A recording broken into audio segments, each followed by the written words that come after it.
doing it because the fans just want to see him in the ring, regardless of who he fights against. Tom, obviously. Dante's Boxing Nation.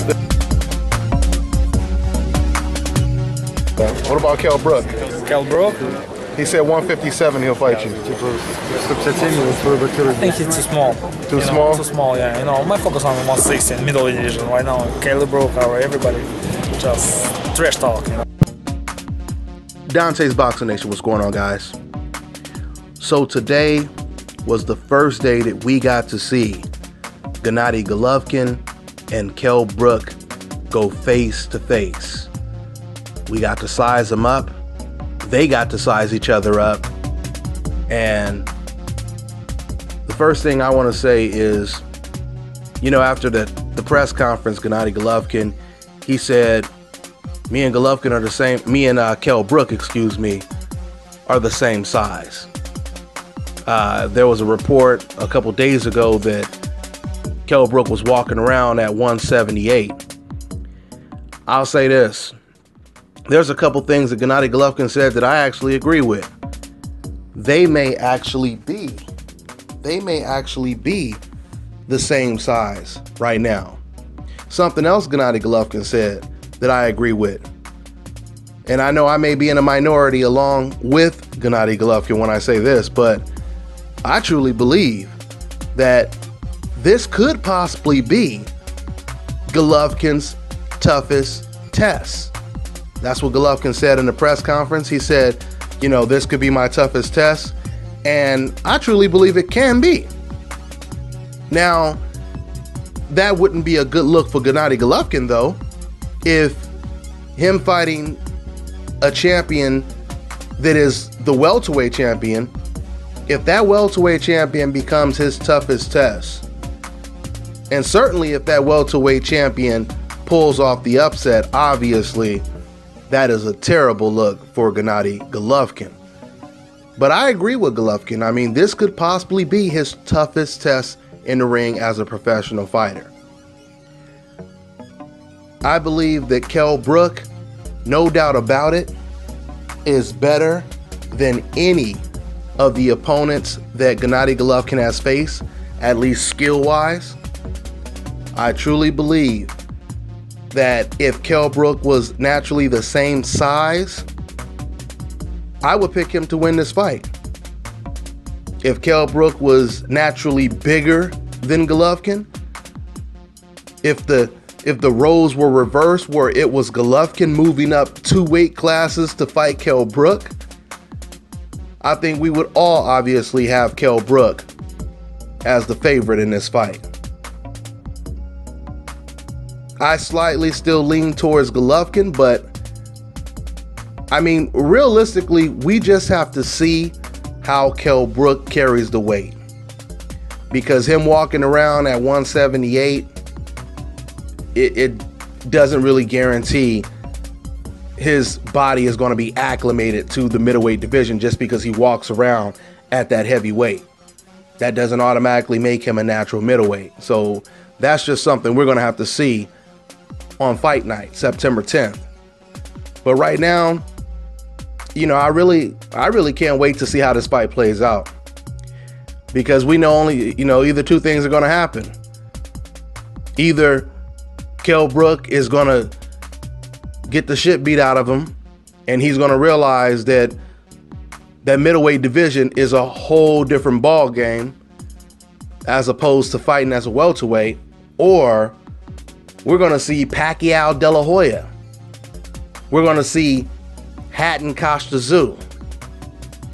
And I only use that comparison because the only thing Kell Brook, Golovkin has in common with that fight is the fact that the favorite, one of the best fighters in the world, Golovkin, he's fighting in the underdog's backyard.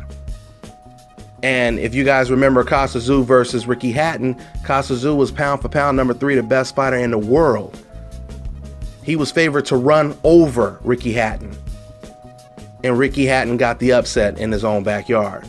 So that's why I bring up that comparison. So this is a very, very intriguing fight to me. But if Kell Brook can acclimate to the weight and really take his power up to the middleweight division and somehow pull off the upset, this would be one of the biggest upsets in the history of boxing. Now, once again, unfortunately for Gennady Golovkin, he's in a lose-lose situation. Only thing he can really do is knock out Kell Brook early and be on to the next one and practice what he preaches by basically, or maybe I should say, practice what Kell Brook is preaching by basically trying to attempt what Kell Brook is doing in this fight, and that is moving up in weight to fight a bigger fighter. That's really the only way Gennady Golovkin can make up for this and really impress the fans. Because when you're like a 10-1 favorite, there's really nothing you can do to impress or wow fans. If you knock him out, the perception is you're knocking out a welterweight. And it's unfortunate for Gennady Golovkin, because for all we know, like I said earlier, for all we know, Kell Brook can go in there and turn out to really be a natural middleweight, or at least a natural junior middleweight, and actually give Gennady Golovkin his toughest fight. But because of what we're seeing on paper, it's a bad look for Gennady Golovkin.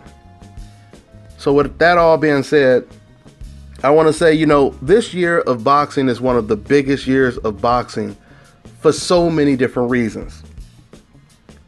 The first reason is this year we will finally get to crown an undisputed pound for pound champion in the sport of boxing. Now, understand what I'm saying when I say that, because since Floyd Mayweather retired, it was pretty much up in the air to where it was subjective. You could pretty much damn near say whoever your favorite fighter was, or is the pound for pound best fighter in the world. Even though we all knew that when it comes to accomplishments, and if it wasn't for the sport being such a biased sport, Andre Ward, no doubt about it, would still be considered universally the best fighter in the world, because he was always number 2 behind Floyd Mayweather. But because the sport is extremely biased, you have all of these different fans and many people in the sport of boxing, media members, etc., that basically push their agenda and basically say, hey, well, you know what, I like Roman Gonzalez, so I say he's the best fighter in the world. Matter of fact, I like Roman Gonzalez so much, let's just tell people that he's actually one of the greatest fighters in the last 25 years. That's what ESPN said.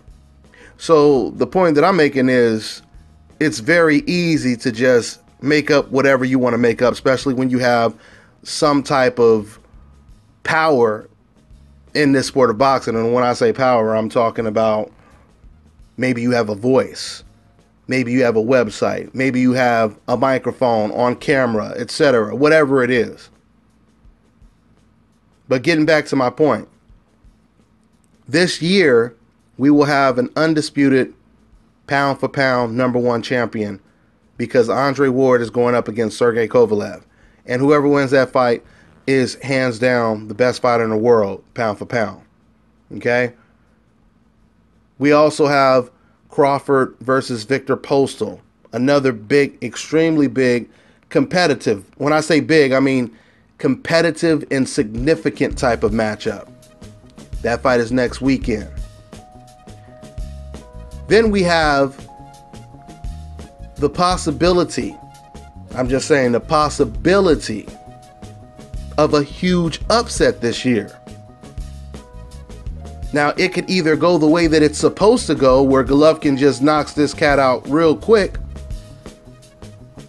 and, gets on to the next one, or it could turn out to be one of the biggest upsets we've seen in quite some time. So we'll see. We'll definitely see. But yeah, so this press conference, like I said, kicked off today, and looking at Kell Brook and Golovkin stand next to each other, to me, Golovkin still looked a little bit naturally bigger to me. That was just my take. It kind of it of course, you know, is going to keep reminding us of Canelo versus Khan. Because Khan was actually taller than Canelo, it almost looked like he was about the same size. And he probably was, weight-wise he probably was, but once again, just because you weigh the same as someone doesn't necessarily mean you're going to be comfortable fighting 2 weight classes higher than you're used to. So that's pretty much all I got for now, guys. I'm on to the next one. Hi, you're watching Dante's Boxing Nation.